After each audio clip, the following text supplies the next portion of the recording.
Hello guys, आपका मेरे YouTube channel ज्योति की क्लास में स्वागत है। तो चलिए आइए हम अपना नेक्स्ट टॉपिक करते हैं, स्पेशल रेट। इसके अंदर क्या है कि on specified income the tax is charge at specified flat rate. मतलब अगर हमारी कोई स्पेसिफाइड इनकम होगी तो उसके ऊपर ना अलग से एक टैक्स लग के चलेगा स्पेसिफाइड फ्लैट रेट पर। तो पहला आता है on short term capital gain specified in section 111A 15%।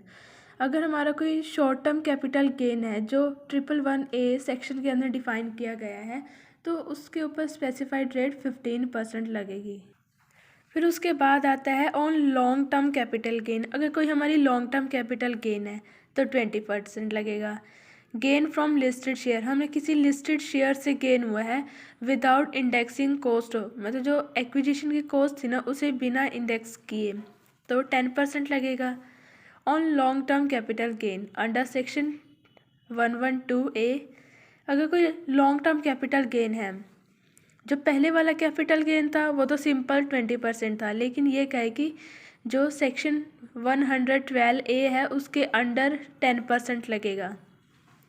फिर उसके बाद आता है on winning from lottery, crossword puzzle, horse race etcetera.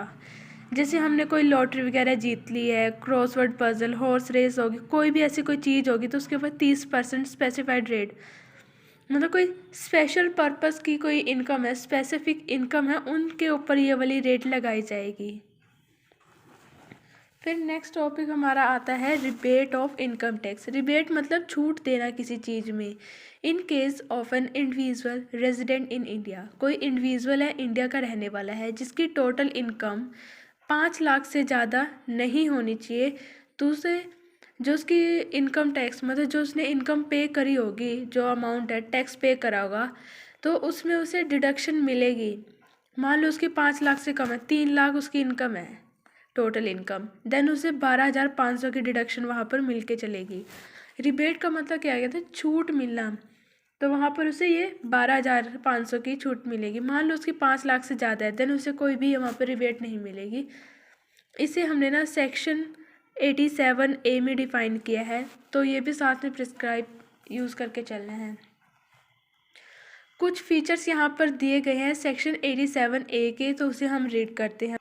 तो फर्स्ट पॉइंट आता है रिबेट अंडर सेक्शन। जो 87A सेक्शन के अंदर जो रिबेट दी है वो सिर्फ रेजिडेंट इंडिविजुअल, जो इंडिया में रहने वाले रेजिडेंट है, सिर्फ उनको ही मिलेगी ये रिबेट। अगर मान लो कोई HUF हो गए, AOP, BOI, firm, company, non resident individual, तो उसे रिबेट नहीं मिलेगी। यहाँ पर सिर्फ ओनली जो रेजिडेंट ऑफ इंडिया है ना, इंडिया का जो रेजिडेंट है, सिर्फ उसे ही यहाँ पर मिल के चलेगी। फिर आता है there is ceiling on total income for claiming rebate under section 87। जो टोटल इनकम है, मतलब जितनी भी डिडक्शन हमें उसके अंदर करनी है, उन सब डिडक्शन करने के बाद उसकी इनकम जो है 5 लाख से ज़्यादा नहीं होनी चाहिए। जैसे हम इनकम फ्रॉम सैलरी ये वगैरह कर, अगर हमारी टोटल इनकम 5 लाख से ज़्यादा होगी देन हमें वो रिबेट नहीं मिलेगी। फिर आता है third point, total rebate is limited to, जो अगर हमें जो भी लिमिट मिलेगी, रिबेट मिलेगी, 12,500 तक की ही मिलेगी। In short, lower of actual income tax liability of resident individual tax payer और 12,500 इज़ अवेलेबल। उसकी इनकम 5 लाख से कम होनी चाहिए, तभी इतनी डिडक्शन वहाँ पर उसे मिल के चलेगी। फिर आता है this rebate is available on tax computed before charging. इसमें क्या कहा, ये रिबेट अवेलेबल होगी जो टैक्स हम कंप्यूट करें। जो एजुकेशन एंड हेल्थ सेस है, जो एट प्रेजेंट 4% है, उसे चार्ज करने से पहले ये रिबेट हम अवेलेबल करवाएंगे, ये रिबेट हमें मिलेगी। रेट ऑफ सरचार्ज दी हुई है जो पहले मैंने बताई थी, 50 लाख से 1 करोड़ के बीच में है 10%, 1 करोड़ से 2 करोड़ के बीच में हमारी इनकम होगी तो 15% रेट सरचार्ज मिलेगी। 2 करोड़ से 5 करोड़ के बीच में 25%, 5 करोड़ से ज़्यादा होगी तो 37% मिलेगी। ये पॉइंट फ़िलहाल अभी छोड़ो। नेक्स्ट है मार्जिनल रिलीफ। ये ना 4 मार्क्स के पॉइंट ऑफ व्यू से इम्पॉर्टेंट है, तो आप टिक मार्क कर लेना इसे। The purpose of marginal relief is to ensure that the increase in amount of tax payable जो मार्जिनल रिलीफ है उसका पर्पस क्या है कि ये इंश्योर करना कि जो टैक्स पेबल की जो अमाउंट पे करी है हमने उसका इंक्रीज किस वजह से हो रहा है, due to increase in total income of assessee beyond. जो एक प्रिस्क्राइब लिमिट है उससे बियॉन्ड जाके उसकी टोटल इनकम इंक्रीज हो रही है, उसकी वजह से टैक्स पेबल अमाउंट भी इंक्रीज हो रही है। Prescribe limit should not accessed amount of increase, जो टोटल इनकम में जो अमाउंट इंक्रीज हो रही है उससे ज़्यादा नहीं होनी चाहिए, तो उसमें कुछ रिलीफ वहाँ पर उसे मिलती है। अगर उसकी 50 लाख से ज़्यादा इनकम होगी, total amount payable as income tax and surcharge on such income shall not exceed total income payable as income tax on. तो यहाँ पर ना कुछ इसके पॉइंट्स दिए हुए हैं। अगर 5 लाख से एक्सीड करती है तो रिलीफ उसे मिलेगी। जो टोटल अमाउंट हम पे कर रहे हैं इनकम टैक्स के उसमें एज, और जो सरचार्ज हम दे रहे हैं इनकम पे, वो जो टोटल अमाउंट पे कर रहे हैं इनकम टैक्स के तौर पे वो एक्सीड नहीं होनी चाहिए on net income 50 lakh by more than the amount, जो अमाउंट एक्सीड कर रही है 50 लाख से ज़्यादा। 1 करोड़ से अबव जो हम पे करेंगे मतलब 1 करोड़ तक होनी चाहिए, वैसे ही 2 करोड़ 5 करोड़ में। फिर उसके बाद हम पढ़ेंगे कैजुअल इनकम क्या होता है। कोई भी रिसिप्ट होगी जो कैजुअल या नॉन रेकरिंग नेचर की है तो वो कैजुअल इनकम हमारी होगी। दूसरे शब्द में कहें तो कैजुअल इनकम वो इनकम होती है the receipt of which is accidental और विदाउट एनी स्टेपुलेशन। जो कोई चीज़ एक्सीडेंट ऐसे अचानक हो जाती है बिना किसी स्टेपुलेशन की होती है तो वो कैजुअल इनकम हमारी होती है। It is in nature of unexpected windfall, जिन्हें हम एक्सपेक्ट नहीं कर सकते, वो इस तरीके की नेचर की होती है। जैसे हम लॉटरी विन कर जाते हैं, लॉटरी में जीत जाते हैं, क्रॉसवर्ड पजल में जीत जाते हैं, कार्ड गेम होते हैं, कोई अदर गेम हो गया, गैमलिंग होगी, किसी भी चीज़ की बैटिंग होगी, या कोई भी नेचर की होगी, कैजुअल इनकम वो हमारी होगी। Receipt even from habitual betting or non recurring receipt. जो रिसिप्ट हमें जैसे हैबिचुअल, जिसकी हमें हैबिट है बैटिंग की, वहाँ से भी अगर कोई रिसिप्ट मिल रही होगी वो भी नॉन रेकरिंग रिसिप्ट होगी हमारी, वो कैजुअल इनकम के तौर पे असेसेबल होगा वहाँ पर। तो फिर आता है कैजुअल इनकम में क्या इंक्लूड नहीं होगा। एक तो कैपिटल गेन, एक जो रिसिप्ट अराइज होगी किसी भी बिजनेस से या कोई भी प्रोफेशन या ऑक्यूपेशन से कोई काम किया गया वहाँ से कोई रिसिप्ट मिलेगी वो इंक्लूड नहीं होगी। फिर आता है receipt by way of addition, जैसे एम्प्लॉय की रेम्यूनरेशन यानी सैलरी में कुछ एडिशन कर दिया उसकी रिसिप्ट इंक्लूड नहीं हुई, जैसे उन्हें बोनस दे दिया, ग्रेचुइटी, प्रिक्यूसाइड, ये कुछ इंक्लूड कर दिया दैन उसे ये इंक्लूड नहीं होंगे कैजुअल इनकम में। कैजुअल इनकम मतलब कोई अचानक की चीज़ हो जाती है, एक्सीडेंटल हो जाती है। फिर आता है voluntary payment receive in exercise of occupation. Occupation के केस में अगर कोई वॉलेंट्री अपनी मर्जी से कोई पेमेंट रिसीव होती है तो वो भी कैजुअल इनकम ट्रीट नहीं करते। जैसे tips given in an ordinary way to taxi order, taxi driver, जैसे हम टैक्सी में जाते हैं तो हम उसे कुछ टिप्स वगैरह दे देते हैं जब वो हमें छोड़ के आता है एक जगह से दूसरी जगह, जो इनकम वहाँ से होती है तो वो कैजुअल इनकम हमारी नहीं होती है। जैसे मान लो अगर हम किसी होटल में रुके हुए वहाँ पर वेटर को कोई ग्रेचुइटी दे देते वो टैक्सेबल होती है। उसी तरीके से रिसिप्ट में भी टैक्सेबल एज इनकम, कोई लीगल एक्सरसाइज ऑफ प्रोफेशन है वहाँ से कोई इनकम अराइज हुई, इवन अगर इनकम एज अ गिफ्ट हमें किसी तीसरी पार्टी से रिसीव हुई है टू होम जिस पर लीगल सर्विसेज रेंडर नहीं की जाती हैं, who was under no obligation to pay anything at all. Casual income in case में नहीं होती है। फिर अगर कोई आर्किटेक्ट अपना प्लान सबमिट करता है किसी बिल्डिंग को कंस्ट्रक्ट करने में कंपटीशन में, प्राइज़ वॉन बाय हिम, अगर कोई प्राइज़ जीत जाता है तो ये इनकम प्रोफेशन की मानी जाएगी उसकी। फिर आता है अगर कोई गिफ्ट है, हमें किसी रिलेटिव से कोई गिफ्ट मिल रहा है तो वो is not income at all, तो वो कैजुअल इनकम नहीं होगी। जैसे बर्थडे हो गया, वेडिंग गिफ्ट्स हो गई, ये सिंपलेस्ट इंस्टेंस होते हैं। तो अगर हमने रिलेटिव से कोई गिफ्ट मिल रहे हैं वो इनकम नहीं है बिकॉज इट इज़ रिपीट, क्योंकि वो ईयर आफ्टर ईयर रिपीट होती रहती है वो चीज़। Regular allowance is given year after year purely as a voluntary gift by parent to child और husband to his wife, one relation to another is merely a fresh gift every time it is paid and does not amount income.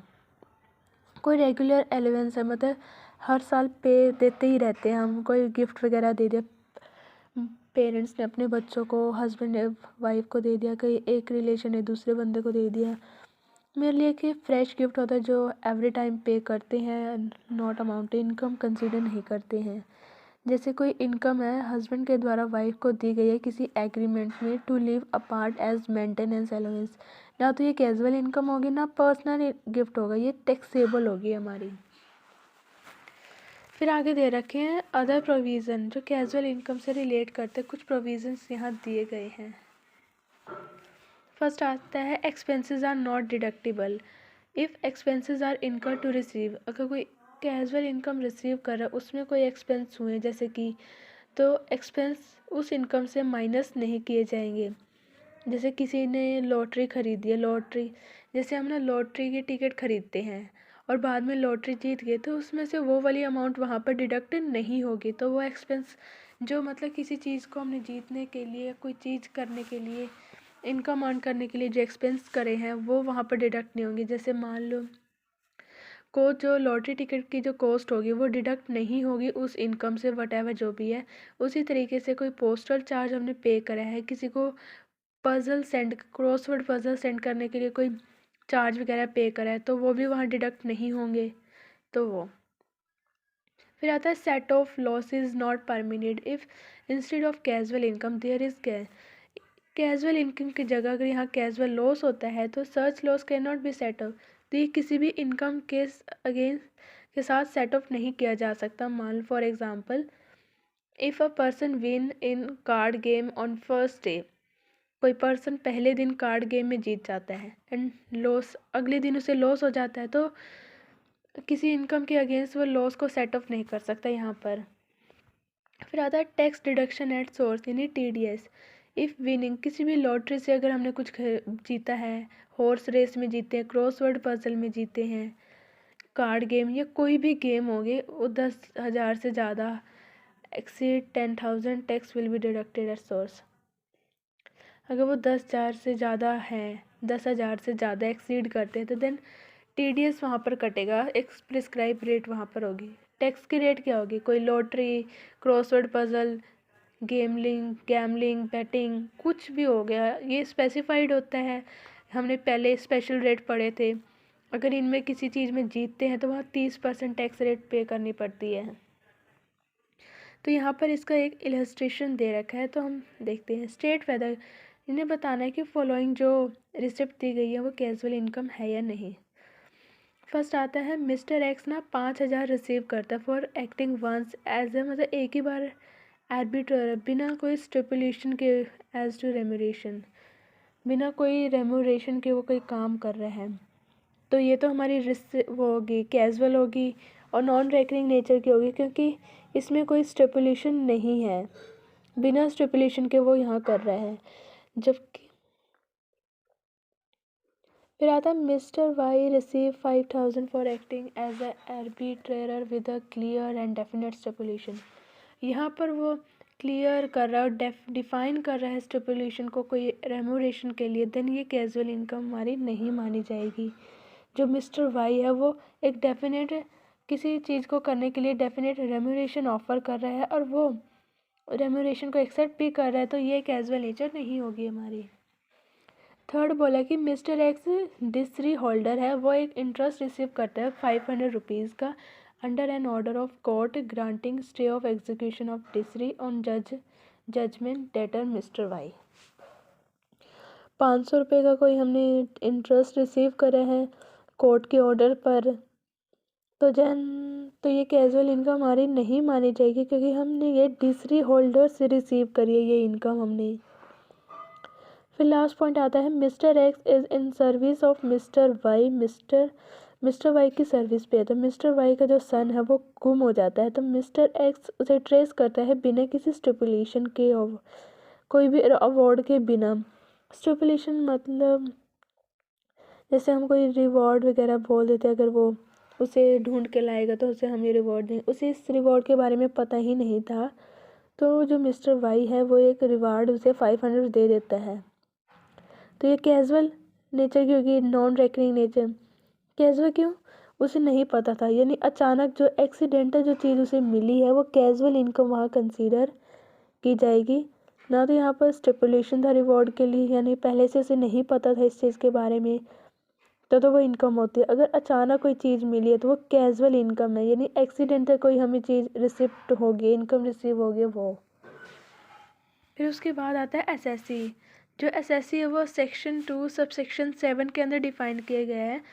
SSC का मतलब क्या है कि means person जो tax पे करने के लिए लाइबल है, किसी भी अमाउंट ऑफ मनी को पे करने के लाइबल है, इंटरेस्ट, पेनल्टी। एसएससी वो पर्सन होता है जो किसी भी फाइनेंशियल ईयर में अपनी टोटल अमाउंट ऑफ मनी के ऊपर टैक्स पे करने के लिए लाइबल है, वो एसएससी होता है। अगर वो टैक्स नहीं पे करेगा तो उसके लिए वो पेनल्टी भी पे करनी होगी, इंटरेस्ट जो भी है। इन पॉइंट में ज़्यादा कुछ नहीं है, रीड कर लेना, सेम ही पॉइंट है। फिर उसके बाद है डीम एसएससी। डीम एसएससी का मतलब क्या है कि माना हुआ एसएससी, जिसे हमने एसएससी मान लिया है। Person who is deem to be an assessee for some, किसी दूसरे पर्सन के लिए उसे एसएससी मान लिया गया है, उसे तो हम डीम एसएससी बोलेंगे। जैसे कि किसी पर्सन की डेथ हो जाती है तो उसके बाद जो उसका लीगल रिप्रेजेंटेटिव होता है उसे हम एसएससी ट्रीट करते हैं, तो उसकी जगह वो पर्सन टैक्स पे करता है, क्योंकि जो डिसीज पर्सन है उसने टैक्स नहीं पे करा था अपनी डेथ से पहले, तो वो पर्सन लाइबल होगा, वो पे करेगा, तो वो डीम एसएससी यहाँ पर माना जाएगा। फिर आता है एसएससी इन डिफॉल्ट। जब पर्सन किसी काम को करने के लिए अंडर किसी एक्ट के अंदर किसी भी काम को करने के लिए रिस्पॉन्सिबल है और वो फेल हो जाता है उस चीज़ को करने के लिए, देन उसे हम असेसी इन डिफ़ॉल्ट, यानी असेसी किसी चीज़ को करने में फेल हो गया है। If a person by making any payment to another person, अगर कोई पर्सन मतलब दूसरे पर्सन को पेमेंट कर रहा है उस दौरान अगर he is liable to deduct, अगर वो इनकम टैक्स डिडक्ट करने के लिए लाइबल है एट सोर्स और वो इनकम टैक्स डिडक्ट नहीं कर रहा है या हैविंग डिडक्टेड, डिपॉजिट नहीं करा गवर्नमेंट को, कोई भी डिफ़ॉल्ट करा है, तो उसे हम डिफ़ॉल्ट ही यहाँ ट्रीट करेंगे, यानी असेसी इन डिफ़ॉल्ट ट्रीट किया जाएगा। फिर आता है असेसमेंट ईयर। असेसमेंट ईयर का मतलब क्या है कि जो 12 मंथ का होता है, 1 अप्रैल से 31 मार्च तक वो स्टार्ट होता है वो 1 अप्रैल को और एंड होता है 31 मार्च को अगले साल की। तो एसएससी टैक्स पे करने के लिए लाइबल होगा जो पिछले साल की जो इसकी इनकम होगी ना, वो नेक्स्ट फाइनेंशियल यानी असेसमेंट ईयर आने वाला जो साल होगा उसमें वो लाइबल होगा टैक्स पे करने के लिए। लाइबल टू टैक्स मतलब जो टैक्स पे करने के लिए लाइबल है, यानी जिसकी टोटल इनकम एक टैक्स एग्जाम्प्टेड लिमिट से एक्सीड कर जाती है, तो वो पर्सन टैक्स पे करने के लिए वहाँ पर लाइबल होगा अपने टोटल इनकम के ऊपर। फिर उसके बाद आता है पर्सन, जो हमने सेक्शन 2 सब सेक्शन 31 के अंदर डिफाइन पिछले पॉइंट हमने वो पढ़ा था वो। इसमें आता है इंडिविजुअल हो गया, एचयूएफ हो गए, कंपनी होगी, फर्म होगी, association of person, body of individual हो गए, लोकल अथॉरिटी, एवरी जो आर्टिफिशियल जुरिडिक्शल पर्सन है वो। तो पहला आता है इंडिविजुअल, मतलब कोई नेचुरल पर्सन, आम इंसान जैसे हम लोग हैं वैसे, मेल हो गया, फीमेल हो गया, माइनर, चाइल्ड, लुनेटिक मतलब पागल इंसान हो कोई भी, तो वो इंडिविजुअल कंसीडर करेंगे, लाइबल है वो भी। फिर आता है एचईएफ यानी हिंदू अनडिवाइडेड फैमिली, मीन्स कोई हिंदू फैमिली है जो कंसिस्ट ऑफ ऑल पर्सन्स। फिर आता है कंपनी। कंपनी जो आर्टिफिशियल पर्सन होता है, लोग के द्वारा क्रिएट किया जाता है, परपेचुअल एसोसिएशन होती है, कॉमन सील होती है, लिमिटेड लाइबिलिटी होती है, जिसकी जो सेक्शन 2 सब सेक्शन 17 है उस सेक्शन के अकॉर्डिंग कंपनी एक कोई इंडियन कंपनी है, कोई भी बॉडी कॉरपोरेट है अंडर लॉ, कोई फॉरेन कंट्री के लॉ के अंडर इनकॉर्पोरेटेड है, कोई इंस्टीट्यूशन है, एसोसिएशन है, बॉडी है, चाहे वो कॉरपोरेट है या इनकॉर्पोरेट है, वेदर वो इंडियन है या नॉन इंडियन है, चाहे वो जर्नल या स्पेशल ऑर्डर के द्वारा डिक्लेयर करी गई है या नहीं करी गई है। फर्म, पार्टनरशिप फर्म होगी, जैसे लिमिटेड लाइबिलिटी पार्टनरशिप, जो पार्टनरशिप एक्ट के अंदर डिफाइन की गई है 1932 के अंदर।